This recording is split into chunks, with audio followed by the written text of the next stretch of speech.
बाबा साहब अम्बेडकर द्वारा लिखित देश का सबसे पवित्र ग्रंथ भारतीय संविधान, जिसके प्रबोधनकार हमारे the one and only doctor R C Dhiman साहब पिछले लंबे समय से आरबीएम के प्लेटफॉर्म से और संविधान की बहुत ही विशेषताओं को, प्रमुख बातों को, उनके आर्टिकल्स को और इन सभी विषयों को बहुत गहराई से वो हमारे बीच में प्रस्तुत करते आ रहे हैं।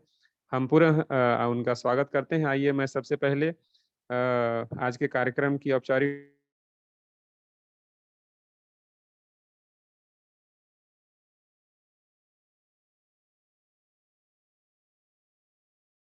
महाकारुणिक नमन करते समय समय पर जन्मे सभी संतों को नमन करते हुए हमारे राष्ट्रीय बौद्ध महासभा के संस्थापक अध्यक्ष मानी धर्म प्रकाश भारती साहब, हमारे कार्यवाहक अध्यक्ष मानी बादल सिंह बौद्ध साहब, हमारे राष्ट्रीय आचार्य परम आदरणीय किशोर बौद्ध साहब और पूरे देश भर से जुड़े हुए राष्ट्रीय बौद्ध महासभा के सभी जिम्मेदार साथियों, बुद्धिजीवी साथियों, आज राष्ट्रीय बौद्ध महासभा के पुनः प्रत्येक सोमवार की भांति आज का संविधान ज्ञान चर्चा शुरू होने जा रहा है। उसमें आप सभी का मैं हार्दिक अभिनंदन स्वागत करता हूं। और आज के कार्यक्रम के हमारे अध्यक्षता कर रहे परम आदरणीय हमारे माननीय तुलसीदास लंगी साहब से मैं निवेदन करूंगा कि हमें कार्यक्रम को आगे बढ़ाने की अनुमति प्रदान करें। आ रही है? हाँ जी, हाँ जी। शौचालय जी, अनुमति है, आगे के आगे शुरू करो। चलिए, वेरी वेरी थैंक यू साहब। आगे कार्यक्रम बढ़ाते हैं। तो हमारे आज के कार्यक्रम के अध्यक्षता कर रहे परम आदरणीय लंगी साहब का मुझे अनुमति प्राप्त हो गया है और हम सीधे मैं सभी का पुनः स्वागत अभिनंदन करते हुए जैसा कि हमारे इस संविधान की बारीकियों को और प्रत्येक सोमवार को अपने महत्वपूर्ण अमूल्य समय में से जो मान्यवर कांसीराम साहब कहा करते थे कि 3T समाज को देना होता है, टाइम, टैलेंट एंड ट्रेजरी। तो आदरणीय हमारे धीमान साहब, हमारे विशेषज्ञ, संविधान विशेषज्ञ, उनके द्वारा लगातार संविधान की बारीकियों को बताई जा रही है। हम आज पूरे राष्ट्रीय बौद्ध महासभा के मंच की ओर से उनका हार्दिक अभिनंदन स्वागत करते हैं और मैं सीधे उन्हें पूरे सम्मान के साथ आज के महत्वपूर्ण चर्चा में उन्हें सादर आमंत्रित करता हूं कि आप आए और पिछले जहां से आर्टिकल की बात पूरी हुई थी उससे क्रम को आगे बढ़ाएंगे। Respected Dhiman sir.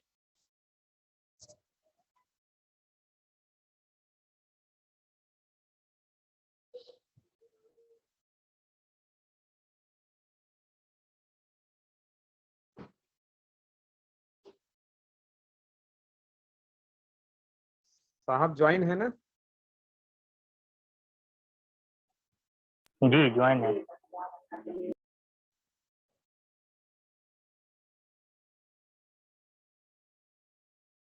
जी, यदि मेरी आवाज आप तक पहुंच रही हो आदरणीय धीमान साहब। माननीय धीमान साहब, आप माइक ओपन कर लीजिए। जी ओपन कर लिया। धन्यवाद माननीय Sonwani ji. Thank you sir. मैं स्टार्ट करता हूँ, स्क्रीन शेयर करता हूँ।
राष्ट्रीय बौद्ध महासभा welcome you in this constitutional webinar.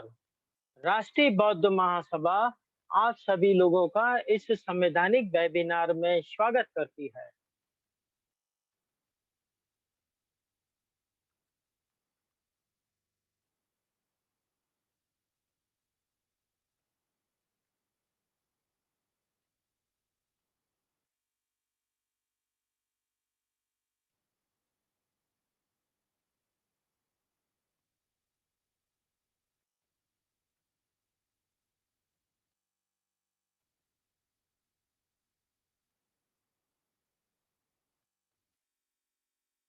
राष्ट्रीय बौद्ध महासभा के संस्थापक माननीय धर्म प्रकाश भारती बौद्ध जी, पूर्व एमएलसी, विधान परिषद उत्तर प्रदेश सरकार, एवं माननीय मास्टर बादल सिंह बौद्ध जी, कार्यवाहक अध्यक्ष राष्ट्रीय बौद्ध महासभा।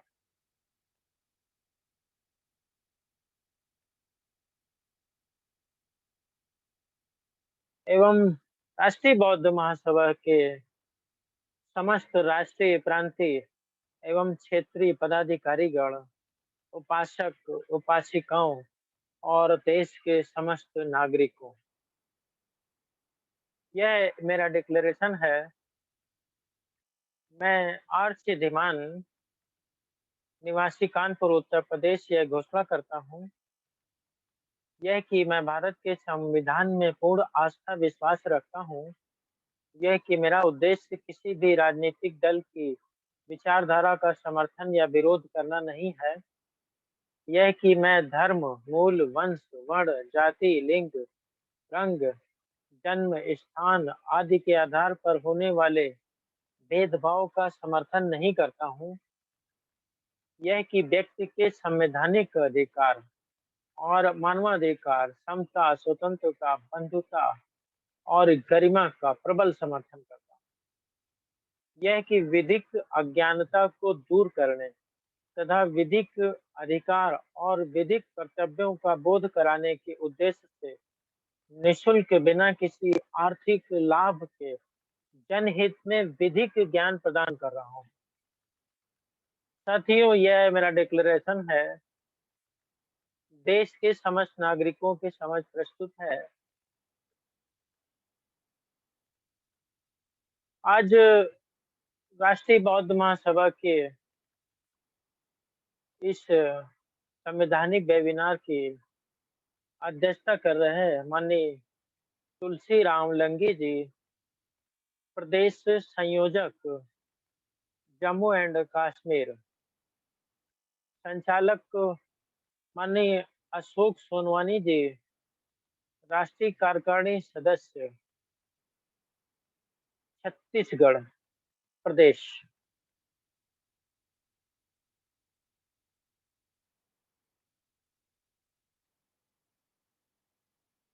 जैसा कि संविधान के ऊपर चर्चा चल रही है और लगातार संवैधानिक प्रावधानों को मैं अपने देश के समस्त नागरिकों को बताने का प्रयास करता रहता हूँ।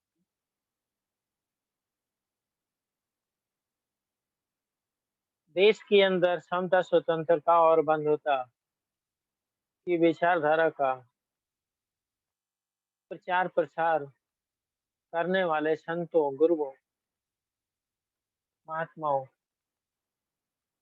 महापुरुषों के विचारों को भी मैं फेसबुक के माध्यम से प्रचारित करता रहता हूँ। तो ये दो बातें भारत की एकता, अखंडता को सुनिश्चित करने के उद्देश्य से मैं करता हूँ। भारत की संविधान की जो प्रस्तावना है, उस प्रस्तावना में जो संविधान के निर्माताओं ने भारत, एक ऐसा भारत बनाने की जो कल्पना करी थी, जो उसमें उद्देश्य में वर्णित है, उन उद्देश्यों की पूर्ति के लिए जो है मैं यह निःशुल्क सेवा भारत देश के नागरिक और भारत के हित में करता रहता हूँ। आज अनुच्छेद 120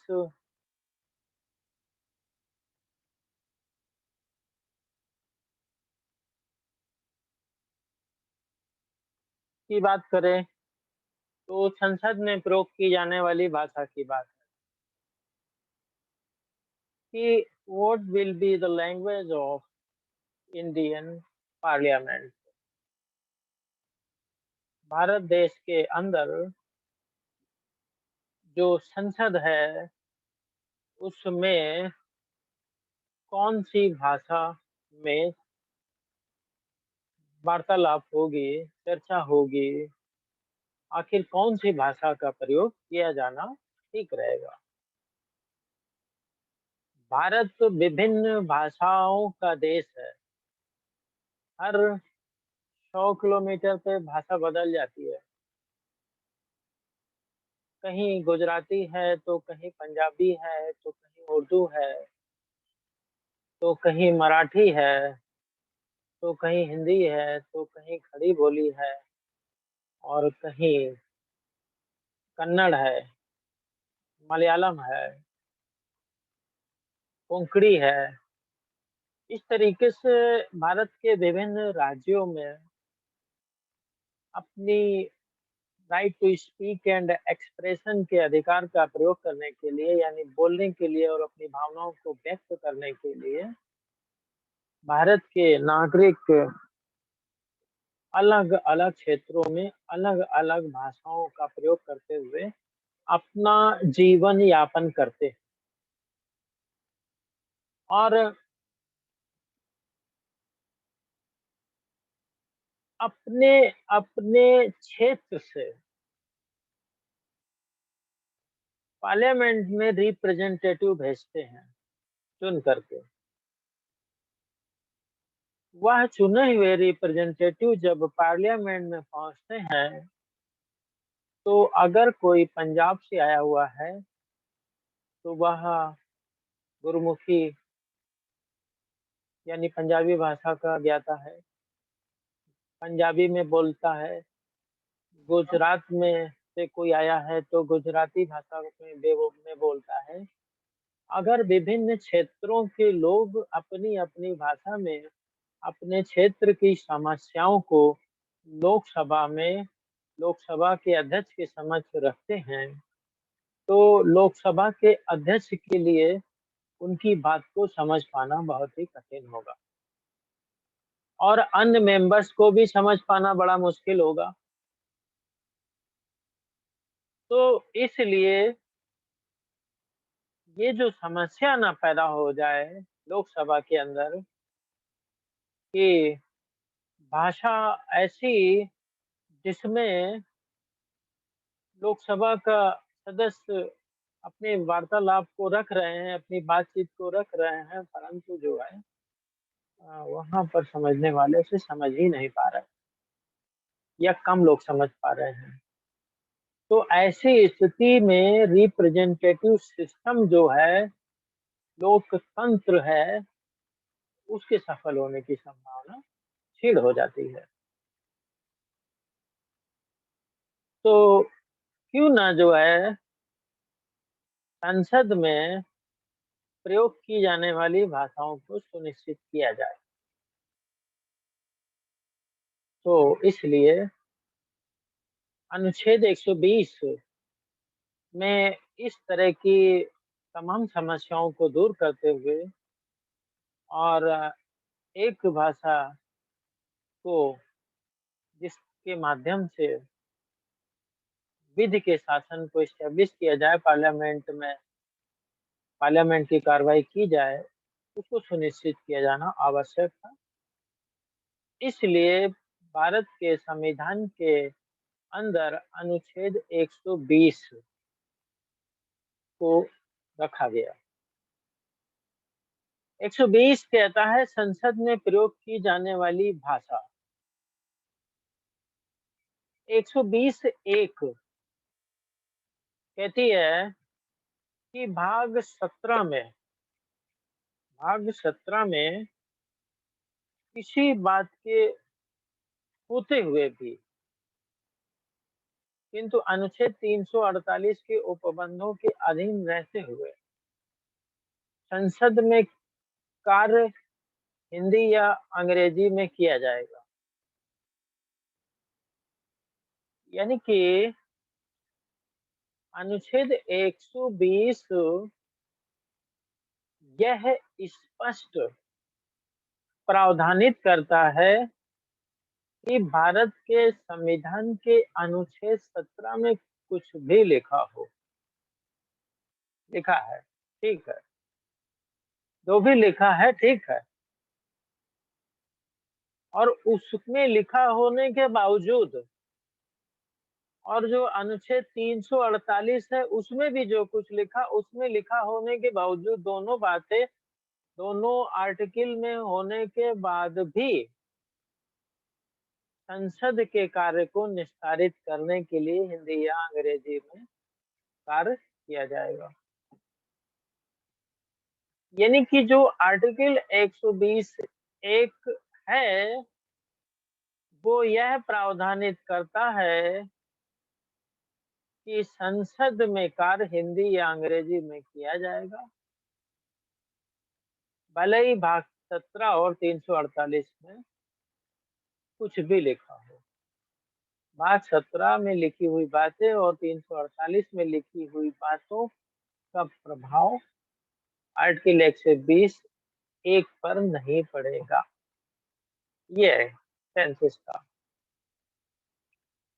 यानी भाग 17 में किसी बात के होते हुए भी किंतु 348 के उपबंधों के अधीन रहते हुए संसद में कार्य हिंदी या अंग्रेजी में किया जाएगा, परंतु यथास्थिति राज्यसभा का सभापति या लोकसभा का अध्यक्ष या उस रूप में कार्य करने वाला व्यक्ति किसी सदस्य को जो हिंदी में या अंग्रेजी में अपनी पर्याप्त अभिव्यक्ति नहीं कर सकता है, अपनी मातृभाषा में सदन को संबोधित करने की आज्ञा दे सकेगा।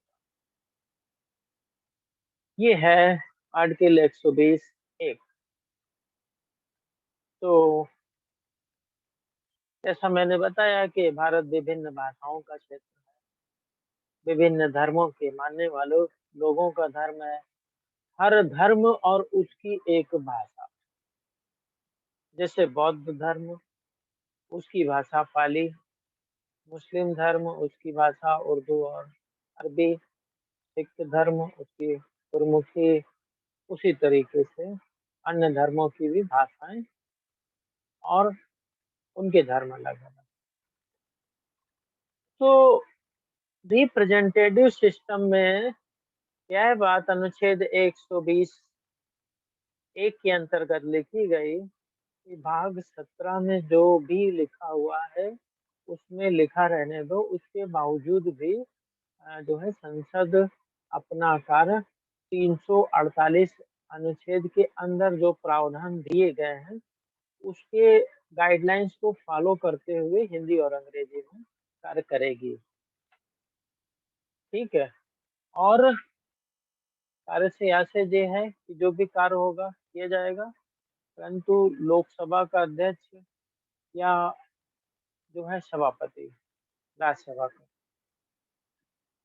को लगता है कि जो हिंदी या अंग्रेजी की जो भाषा है उसके कोई सदस्य बोलने में असक्षम है, तो ऐसी स्थिति में क्या उनको पार्लियामेंट में बोलने से रोका जा सकता है?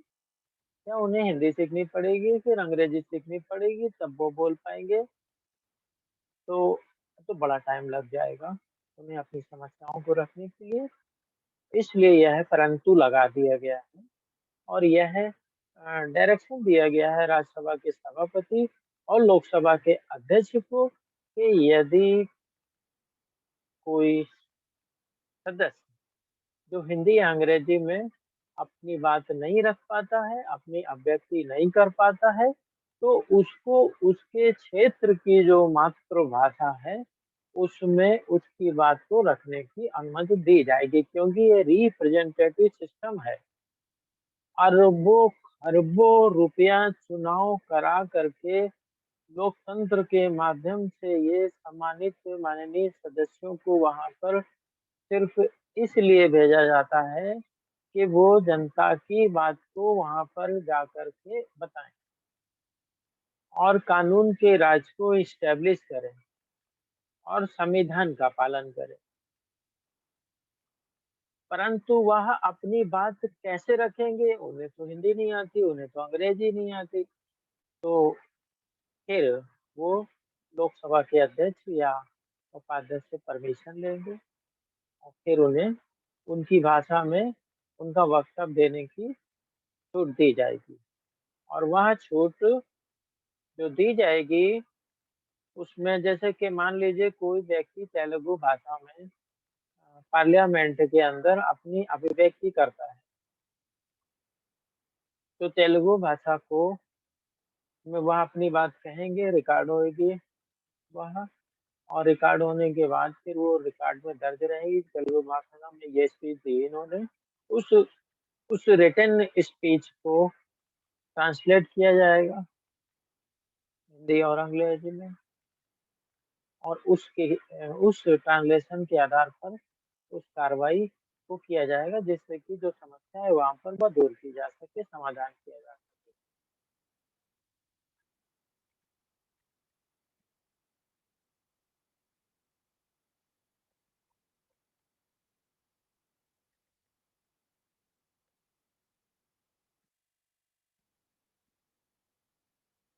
अब आर्टिकल ये 120 समझने से पहले थोड़ा सा वो समझना पड़ेगा, वो भाग 17 में क्या है।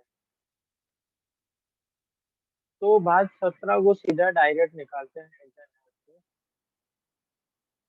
और ये है आपकी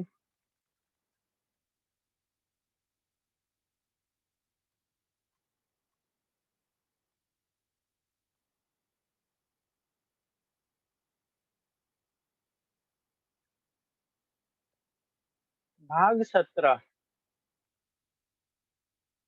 भाग 17 में भारत की राजभाषा के संबंध में बताया गया है। संविधान में लंबी चर्चा के बाद 14 सितंबर सन 1949 को हिंदी को भारत की राजभाषा स्वीकार किया गया। इसके बाद संविधान में अनुच्छेद 343 से लेकर 351 तक राजभाषा के संबंध में व्यवस्था की गई है और इसीलिए 14 सितंबर को हिंदी दिवस के रूप में मनाया जाता है। तो 14 सितंबर 1949 को यह महसूस किया गया कि भारत की एक राजभाषा होनी चाहिए और वह राजभाषा क्या होनी चाहिए, तो वो जो है हिंदी को स्वीकार किया गया और अनुच्छेद 343 से लेकर 351 तक ऐसी व्यवस्था की गई कि हिंदी को किस तरीके से भारत में राजभाषा के रूप में इस्टेब्लिश किया जाए और क्योंकि हिंदी एक ऐसी भाषा है जो संपूर्ण देश में नहीं बोली जाती है और ऐसे बहुत सारे राज्य हैं जहाँ पर उनकी क्षेत्रीय भाषाएं हैं और उन क्षेत्रीय भाषाओं में वो काम करते हैं और बोलते भी हैं। तो अगर अचानक हिंदी को राजभाषा का दर्जा दे करके इस्टेब्लिश कर दिया जाए तो फिर दिक्कत हो जाएगी उन लोगों को। इसलिए अनुच्छेद 343 से लेकर 351 तक एक ऐसी व्यवस्था बनाई गई है जिसमें राजभाषा को कैसे इस्टेब्लिश करना है और ये है भाग 17। भाग 17 अब यहाँ पर भाग 17 और अनुच्छेद 120 में क्या रिलेशन है? आखिर भाग 17 की बात उन्हें क्यों करनी पड़ी? भाग 17 में किसी बात के होते हुए भी इसलिए कहा गया है क्योंकि भाग 17 में हिंदी को राजभाषा माना गया है और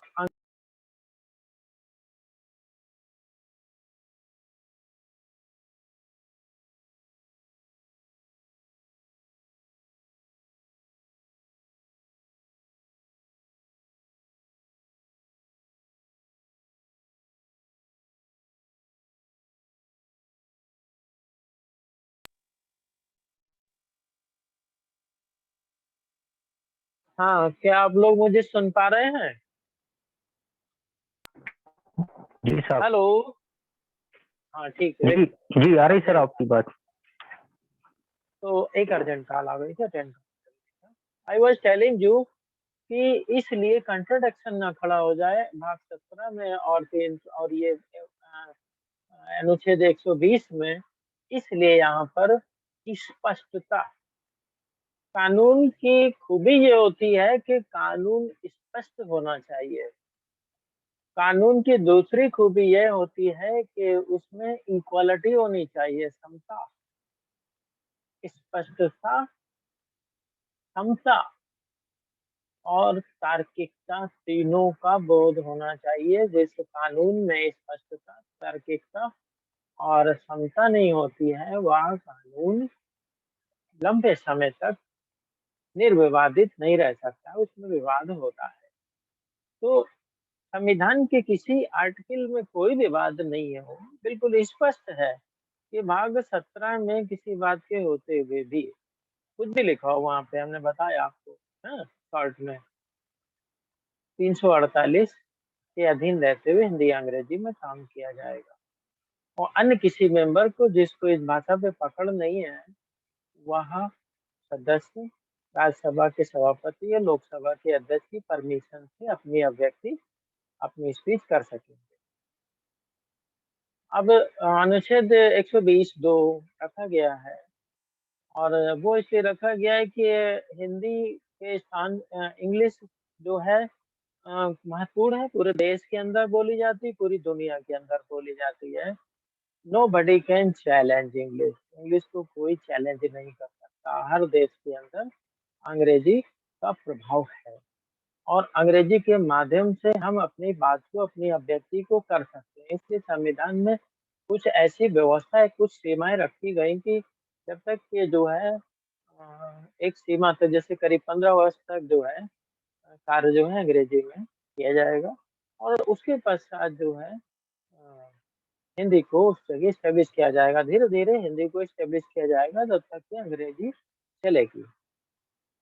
तो अब यहाँ पर 120(2) क्या कहता है, संसद में प्रयोग की जाने वाली बात में, जब तक संसद विधि द्वारा अन्यथा उपबंध ना करे, जब तक कोई संसद कोई कानून ना बना दे इस संबंध में, तब तक इस संविधान के प्रारंभ से 15 वर्ष की अवधि की समाप्ति के पश्चात, यानी कि जो संविधान हमारा चालू हुआ तब से लेके 15 साल तक, यह अनुच्छेद ऐसे प्रभावी होगा मानो यह अंग्रेजी में शब्दों का उसमें लोप कर। तो यह अनुच्छेद, अब तो 15 साल पूरे ही हो चुके हैं, हाँ, परंतु अंग्रेजी का प्रभाव आज भी जैसा था वैसे ही है। और यह यह स्पष्ट करता है कि अनुच्छेद अनुच्छेद जो है 120 एक है, अगर कोई पार्लियामेंट ऐसा कानून नहीं बना देती है, कोई कानून बनाती है तो वो लागू होगा, क्योंकि पार्लियामेंट तो कानून बनाने के लिए है ही, और वो जो चाहे वो कानून बनाए। तो जब तक कि वो कोई कानून ऐसा पार्लियामेंट नहीं बना देती है, तब तक संविधान के प्रारंभ से लेकर के 15 वर्ष की अवधि के समाप्त होने तक इस तरह से प्रभावी होगा जैसे अंग्रेजी में शब्द हो। तो यहाँ पर अंग्रेजी की बात की गई है। और अब हम लोग आगे चलते हैं। यह है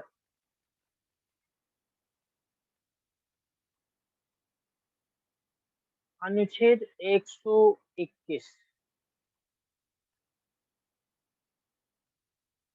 अनुच्छेद 121 संसद में चर्चा पर प्रतिबंध है, यानी ऐसी कौन सी बातें हैं जिस पर संसद में चर्चा नहीं की जाएगी।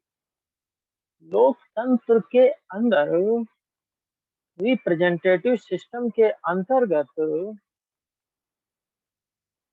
अरबों खरबों रुपया खर्च करने के बाद, लोगों को निर्वाचित करने के बाद एक पार्लियामेंट का गठन होता है, और पार्लियामेंट लोकतंत्र का प्रतीक, वहाँ पे लोगों के प्रतिनिधि होते हैं और उनको right to speak and expression की पावर दी गई है और मुद्दों को डिस्कस करने की पावर दी गई है। संविधान में एक बेसिक स्ट्रक्चर को छोड़ करके संशोधन की शक्ति दी गई है।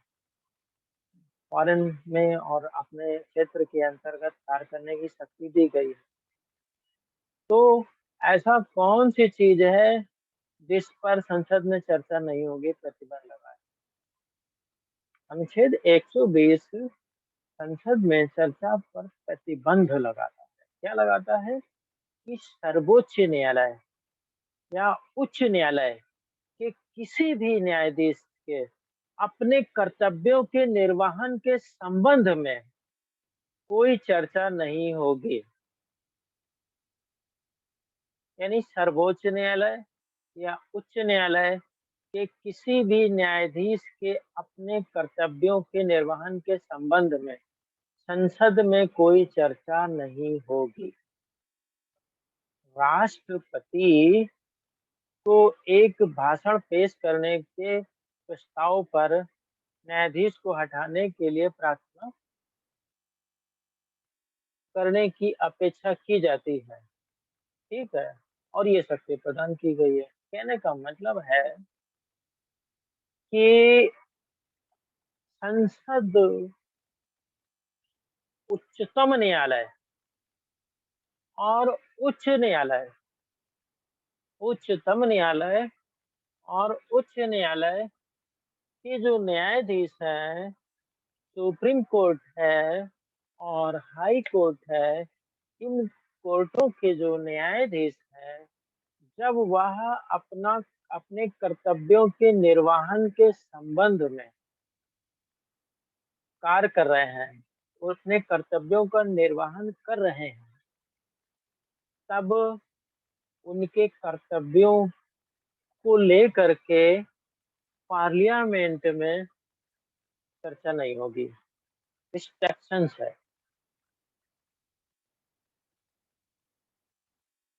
इसका मतलब इस पॉइंट का, ये जो पॉइंट है अनुच्छेद 121 का इतना भाग, वह किन कारणों से रखा गया, जहां तक मेरी समझ है, वह यह कहती है कि एक स्वतंत्र न्यायपालिका हो जो संविधान के अंदर दिए गए अनुच्छेदों का अध्ययन करने के बाद उस पर निर्णय करेगी, जो जुडिशियरी डिसीजन करेगी, न्यायिक निर्णय आएंगे,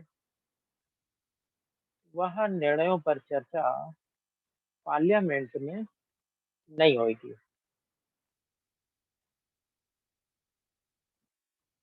अब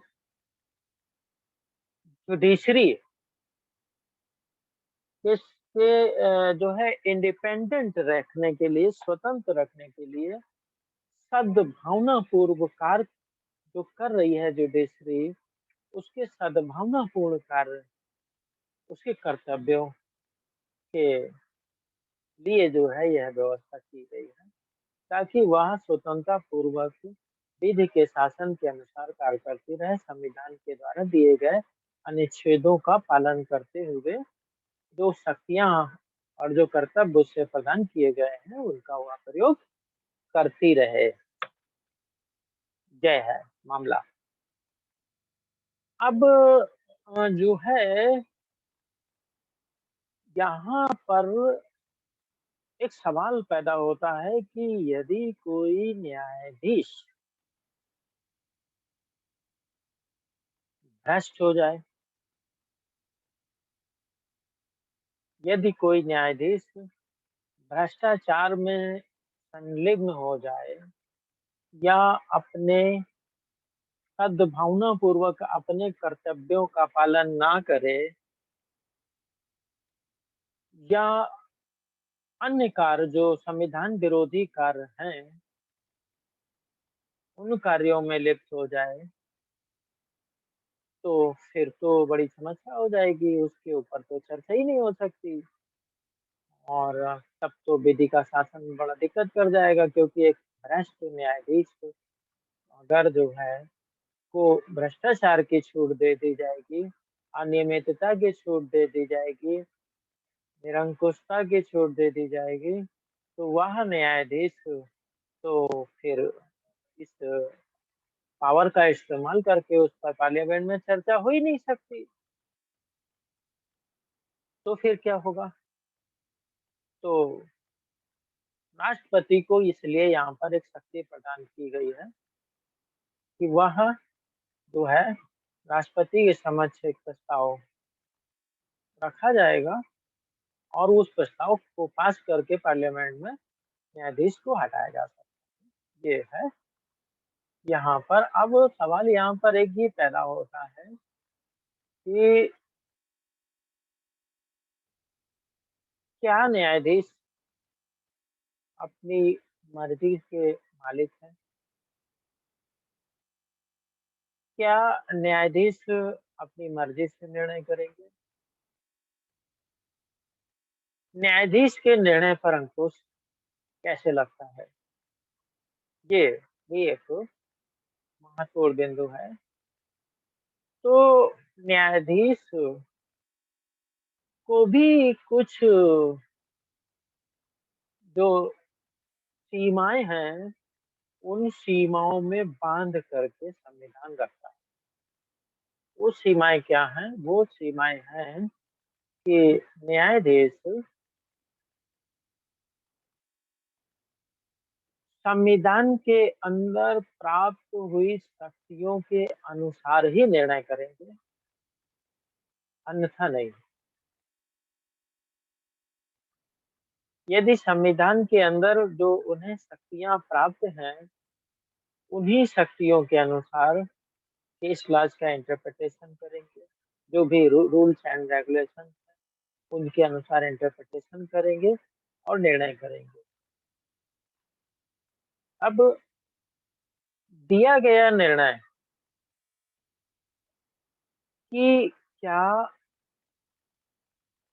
दिए गए निर्णय पर क्या हम अपील कर सकते हैं? क्या न्यायाधीश की कुछ सीमाएं हैं? तो यहाँ पर यह समझ लेना आवश्यक है कि न्यायाधीश की कुछ सीमाएं सुनिश्चित की गई है। पहली बात, एक जो है विधि शास्त्र का एक सिद्धांत है, वह यह है नेचुरल जस्टिस का सिद्धांत, नैसर्गिक न्याय का सिद्धांत। अब नैसर्गिक न्याय के सिद्धांत को यहाँ पर समझाने के पीछे आशय ये है कि मैं ये बताना चाहता हूँ कि न्यायाधीश के जो निर्णय हैं, उनको भी एक सीमाओं के अंतर्गत बांध करके रखा गया है। एक प्रक्रिया के अंतर्गत रह करके वो निर्णय करेंगे। अगर वह उन प्रक्रियाओं का पालन नहीं करते हैं, तो उनके द्वारा दिए गए निर्णय को चैलेंज किया जा सकता है। तो वो तो जो केस लॉज है, केस के अंदर फैक्ट है, फैक्ट के अंदर जो है अगर किन्हीं कारणों से माननीय न्यायाधीश को कोई फैक्ट नहीं समझ में आया, नहीं देख पाए, उसको नहीं रीड कर पाए और वहाँ फैक्ट इतना मतलब इतना मजबूत है जिसके आधार पर निर्णय को प्रभावित होना है, तो वह फिर उसी फैक्ट के आधार पे आगे अपील में चला जाएगा। परंतु मैं बात कर रहा हूँ नेचुरल जस्टिस की। नेचुरल जस्टिस के दो सिद्धांत हैं।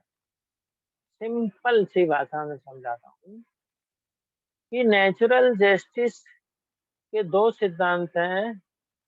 ये दोनों ही न्यायाधीश के ऊपर है। न्यायाधीश को इनका पालन करना है। पहला ये है कि न्यायालय के समक्ष जो फाइल पुटअप की गई है, उस फाइल में उस न्यायाधीश का हित नहीं होना चाहिए।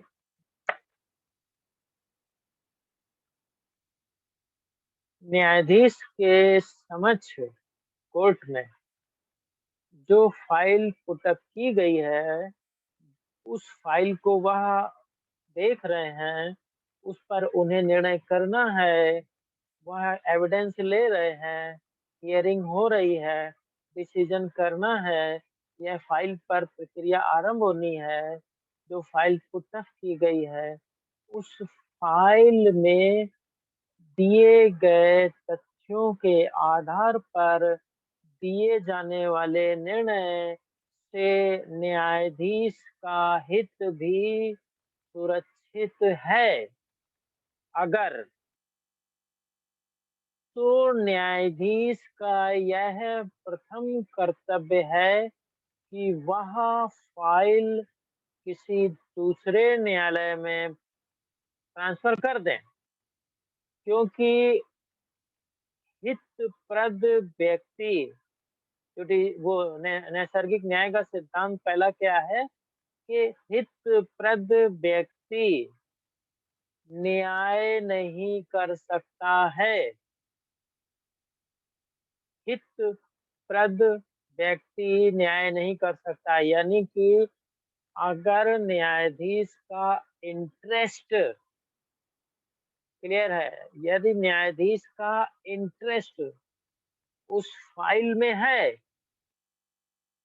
और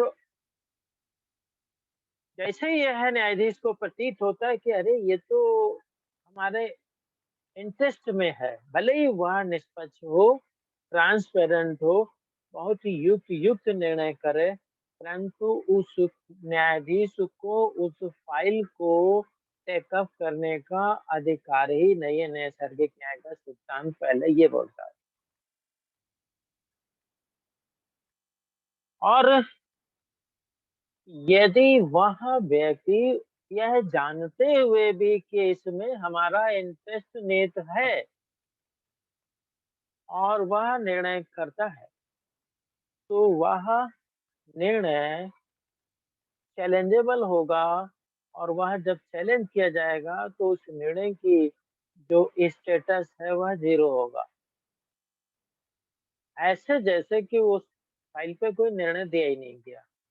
वैल्यू ऑफ दैट जो है, जो न्यायाधीश है, जो कोर्ट है, उस कोर्ट के द्वारा दिए गए निर्णय का वैल्यू 0 होगा। क्यों होगा? क्योंकि नैसर्गिक न्याय का पहला सिद्धांत ये है, वो ये कहता है कि हितप्रद व्यक्ति उस फाइल को सुन ही नहीं सकता, देख ही नहीं सकता, जिस फाइल को देखने में उसका इंटरेस्ट है। इंटरेस्ट क्या होता है समझ लीजिए। इंटरेस्ट क्या होता है? इंटरेस्ट ऐसे समझ लीजिए, एक क्रिमिनल केस को हम एक्सप्लेन करने के लिए साइटेशन के रूप में लेते हैं कि मान लीजिए कि कोई न्यायाधीश के समक्ष कोई बेल का एक केस आया, और जब वह फाइल खोलते हैं तो फाइल में पता चलता है कि ये तो हमारे चाचा के लड़के का केस है। इंटरेस्ट हो गया, चाचा का लड़का है, बेटा हुआ, इंटरेस्ट हो गया, उसका हित है। अब वह उसको बेल दे देगा तो उसका बेटा जो चाचा का लड़का छूट जाएगा, और वह उसको, और वह केस इस तरह से है कि बेल दी जानी चाहिए। बात समझिए। तो भी जो है वह उस केस को टेकअप नहीं कर सकते। नैसर्गिक न्याय का सिद्धांत कहता है कि जैसे ही आपको पता चलता है कि फाइल में आपका इंटरेस्ट है, आप इस केस को दूसरे को दे दीजिए। दूसरा साइटेशन ऐसे है कि जैसे कि शेयर का काम करता हूँ, मान लो, और कोई न्यायाधीश शेयर का काम करते हैं, पैसे होते हैं, शेयर में लगा दिए। अब कल्पना कीजिए कि किसी एक कंपनी में उन्होंने शेयर में पैसे लगा दिए, और उसी एक कंपनी का केस उन्हीं की अदालत में आ गया। अब यदि वह कंपनी के फेवर में निर्णय करते हैं तो उनके शेयर भी बढ़ जाएंगे, दाम बढ़ जाएंगे। अगर नहीं करते हैं तो फिर नुकसान हो जाएगा। तो इंटरेस्ट न्यायाधीश का आ गया। अब वह जो एक कंपनी की फाइल है उसको टेकअप करने का, उसको उस पर सुनवाई करने का अधिकार नहीं रखते हैं। नेचुरल जस्टिस का पहला सिद्धांत मना करता है। अब इंटरेस्ट किस प्रकार का है? किसी फाइल पर निर्णय करने से पूर्व इंटरेस्ट किस प्रकार का है? क्या वह इंटरेस्ट नेचुरल जस्टिस के सिद्धांत एक के अंतर्गत आता है? ये एक विचारणीय प्रश्न है और वो कई केसेस के माध्यम से क्लियर है। इससे ज्यादा मैं यहाँ पर इस संबंध में और साइटेशन देने की स्थिति में नहीं हूँ। अब दूसरा है नेचुरल जस्टिस का दूसरा नियम, वो बड़ा जबरदस्त। वो है कि दूसरे पक्ष को भी सुनो। पहला था हित प्रत व्यक्ति न्यायाधीश नहीं हो सकता, उसकी सीमाओं को बांध रहा था कि आप निर्णय ही नहीं कर सकते अगर आपका इंटरेस्ट है उस फाइल में। और ये दूसरा नियम है कि दूसरे पक्ष को भी सुनो। मतलब एक पक्ष को सुना और निर्णय कर दिया, है ना? दूसरे पक्ष को सुना ही नहीं, दूसरे पक्ष को भी सुनो। अगर आप दूसरे पक्ष को नहीं सुनते हैं, जैसे कि हस्बैंड एंड वाइफ का मामला आ गया फैमिली कोर्ट के अंदर, और वाइफ ने जो है हस्बैंड के ऊपर 125 सीआरपीसी के अंतर्गत धर्म पोषण का केस लगा दिया, और माननीय न्यायाधीश ने देखा हाँ महिला है, उसको बड़े ध्यान से सुना, समझा और उसके फेवर में निर्णय कर दिया। पति को सुना ही नहीं। पति को बाद में पता चला कि भाई 20,000 रुपये महीना देना। तो एक पक्ष को सुना, दूसरे पक्ष को सुना नहीं, तो फिर दिया गया निर्णय भी वैलिड नहीं है। दोनों ही पक्षों को सुना जाए। तो नेचुरल जस्टिस का ये जो सिद्धांत है वह न्यायाधीश को एक परिधि में रख के काम करने के लिए प्रेरित करता है। यह उसका कर्तव्य है कि वह नेचुरल जस्टिस के इस सिद्धांत का पालन करें।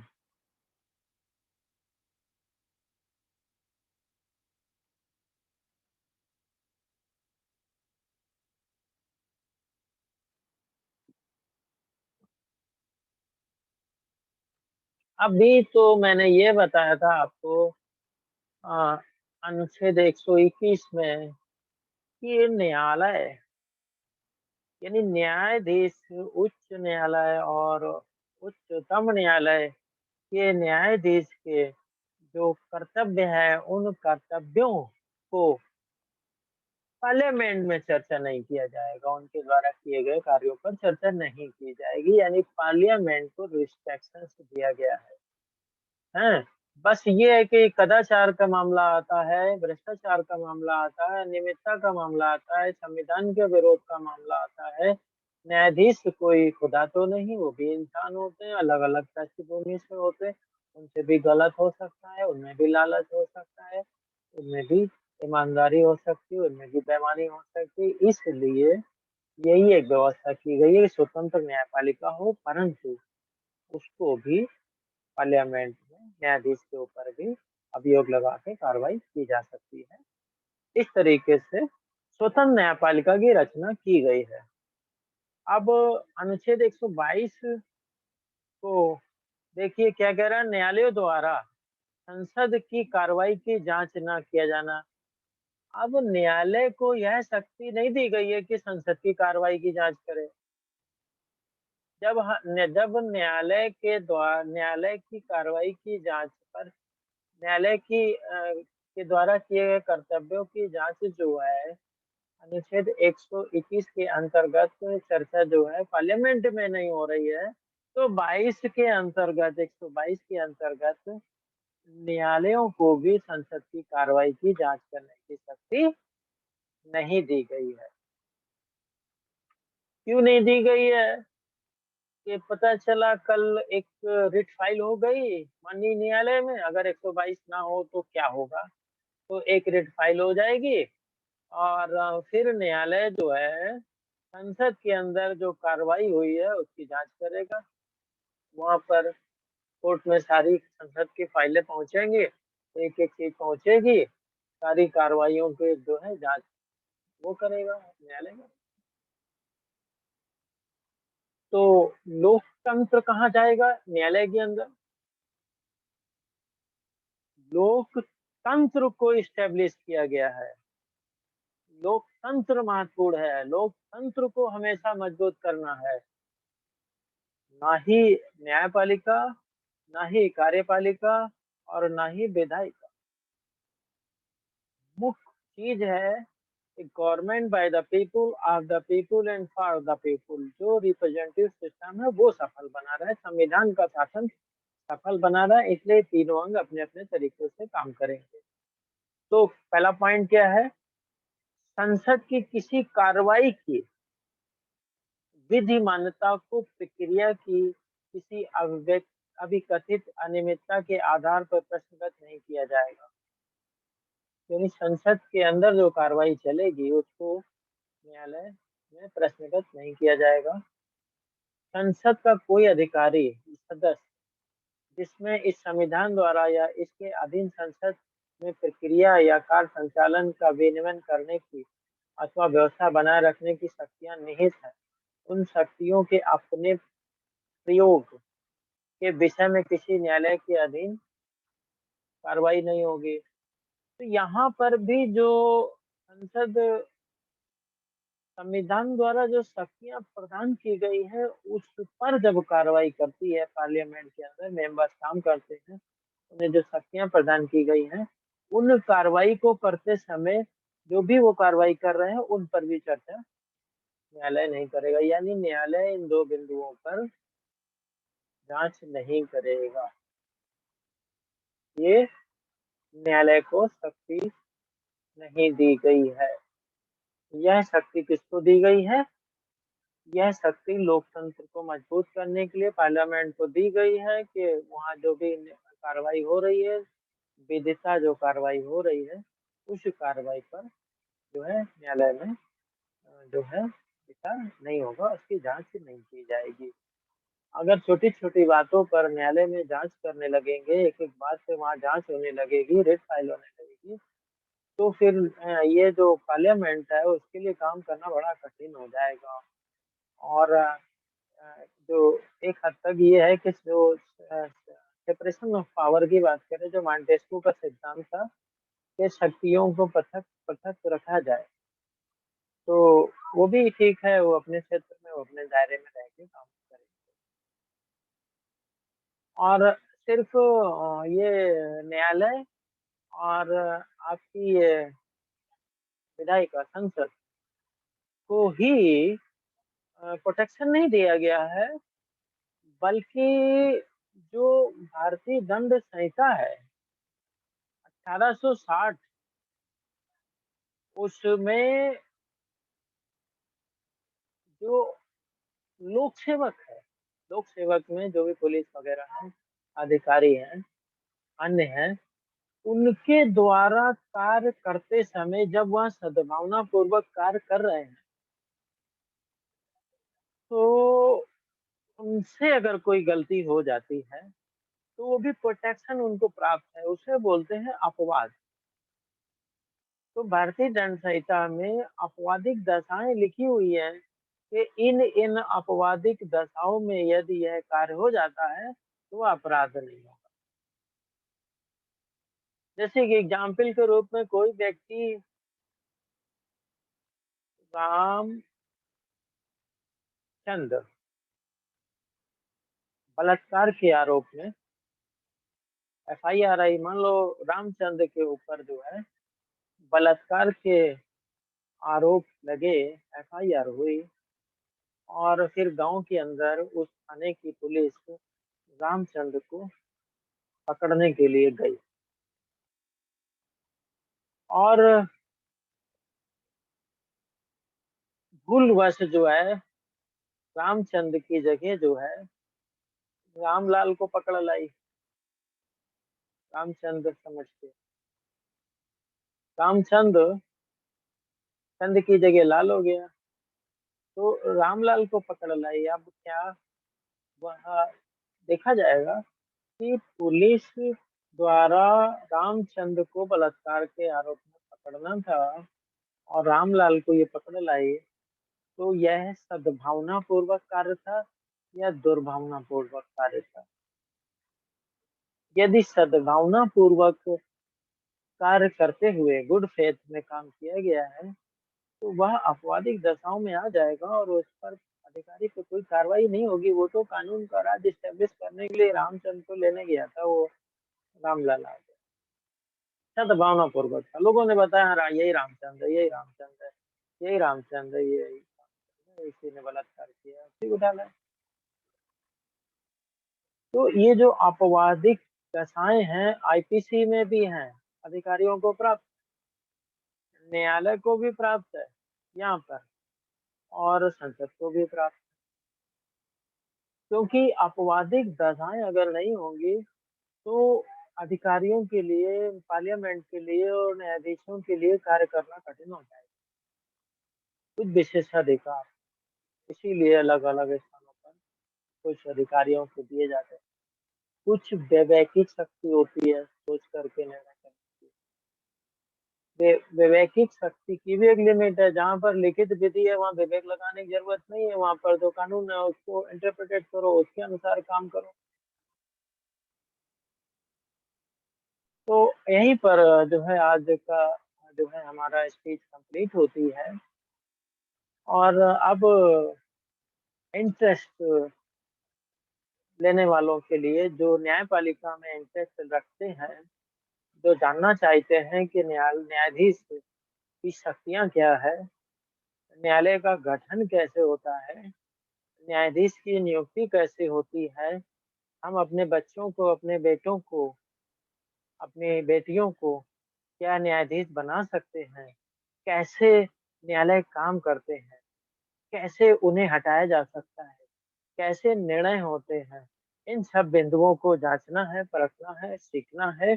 तो आगे से जो है न्यायपालिका पर हम लोग चर्चा करने जा रहे हैं और न्यायपालिका नेक्स्ट एपिसोड में आएगा। तो जोर शोर से इस संवैधानिक वेबिनार का प्रचार प्रसार करिए, लोगों को जुड़ने के लिए प्रेरित करिए और जो है जो राष्ट्रीय बौद्ध महासभा का चैनल है आरबीएम इंडिया, उसमें जो भी वो पड़े हुए हैं संविधान के और अन्य वीडियो पड़े हुए हैं उनको आप शेयर करिए, शेयर करिए। देखिए कुछ ना करिए, एक धार्मिक व्यक्ति, एक धार्मिक व्यक्ति चाहे वह किसी भी धर्म का अनुयायी हो, नहाने धोने के बाद पहला काम क्या करता है? 5 अगरबत्ती जलाई या 2 अगरबत्ती जलाई और जलाने के बाद जो है वो अपने इष्ट की पूजा पाठ करता है। कोई हनुमान चालीसा पढ़ता है, कोई बुद्ध वंदना करता है, कोई इबादत करता है, नमाज पढ़ता है, कोई गुरु ग्रंथ साहिब की करता है। सब अपने अपने धर्म के अनुसार आचरण करते हैं। जो बुद्ध के अनुयायी हैं, जिनका बौद्ध धर्म में विश्वास है,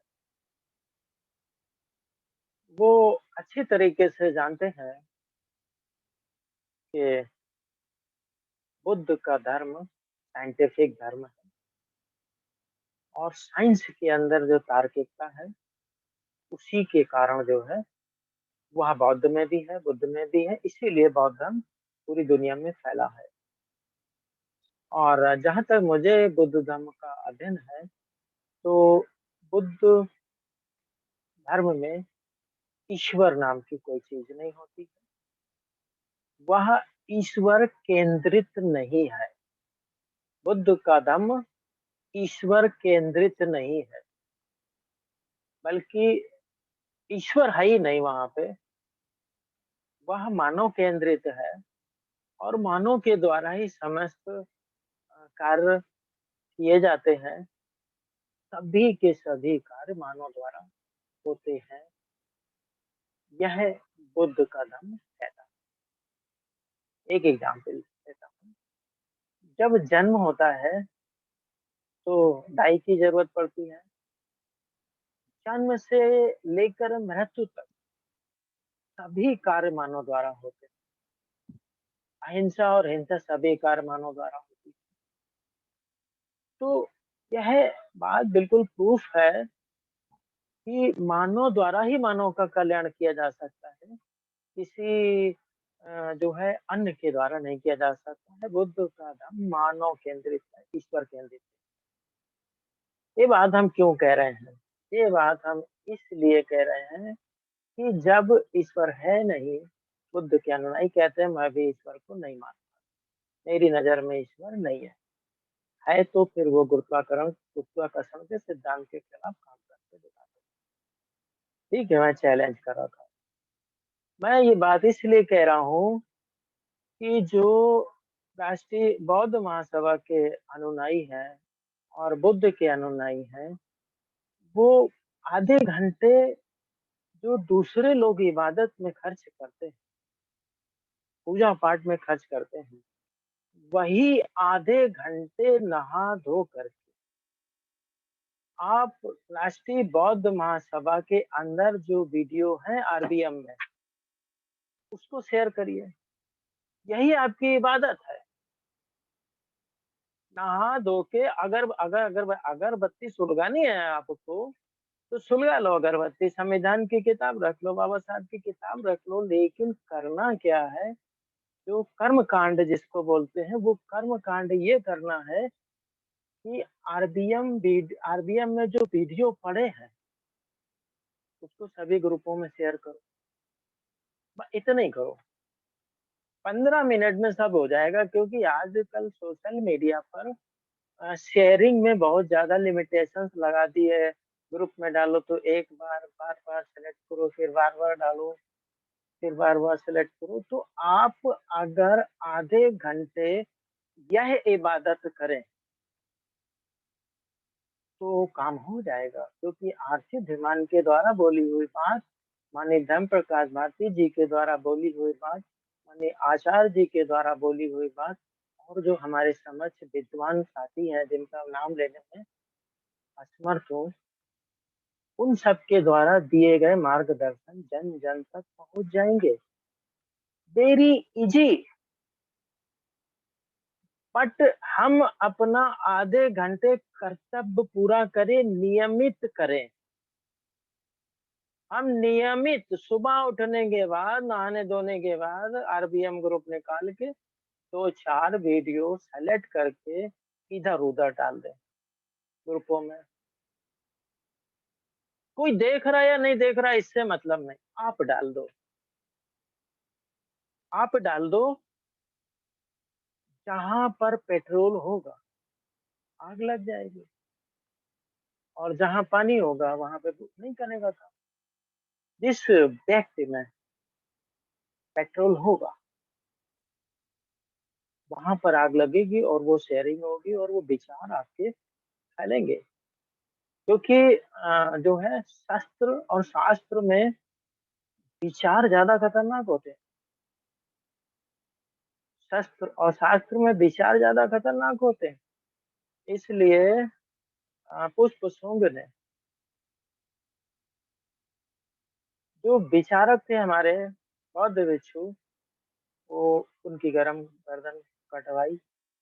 ऐसा जगह जगह लिखा है इतिहासों में, वक्ता लोग बताते रहते हैं। और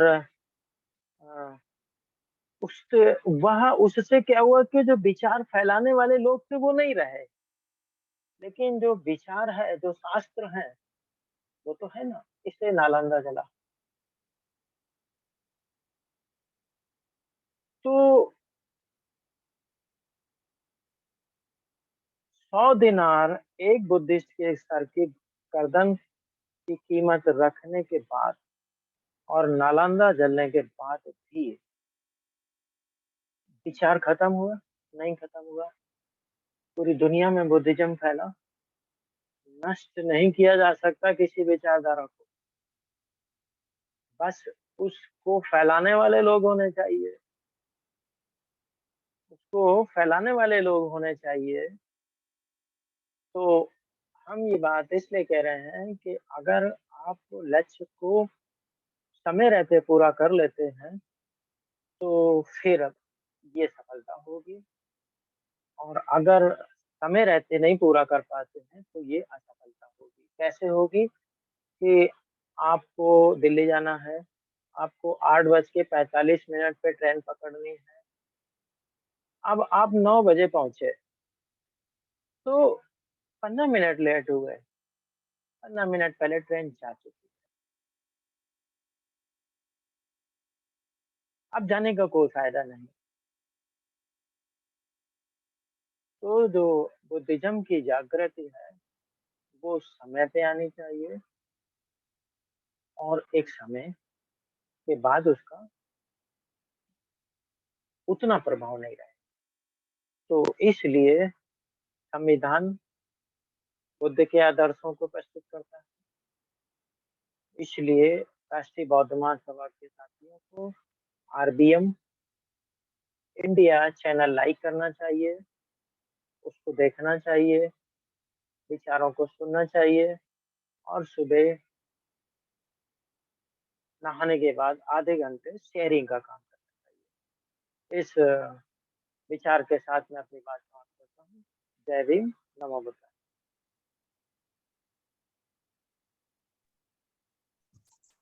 बहुत बहुत साधुवाद रिस्पेक्टेड धीमान साहब। हम अभी सुन रहे थे अपने संविधान विशेषज्ञ और आरबीएम के आइकॉन, संविधान की विशेषता हम इनके शब्दों से बड़े ही बारीकी से हम लोग समझने का काम करते हैं। आज पुनः आपने अपना कीमती समय निकाल करके और समस्त आरबीएम से जुड़े हुए साथियों को इस संविधान ज्ञान चर्चा की विशेषताओं से परिचित कराए, और विशेष रूप से आर्टिकल 120, 121 और 122 इस अनुच्छेद की बारीकियों, और स्पेशली इसमें जो नेचुरल जस्टिस की जो व्याख्या की गई वो बहुत ही यूनिक थी।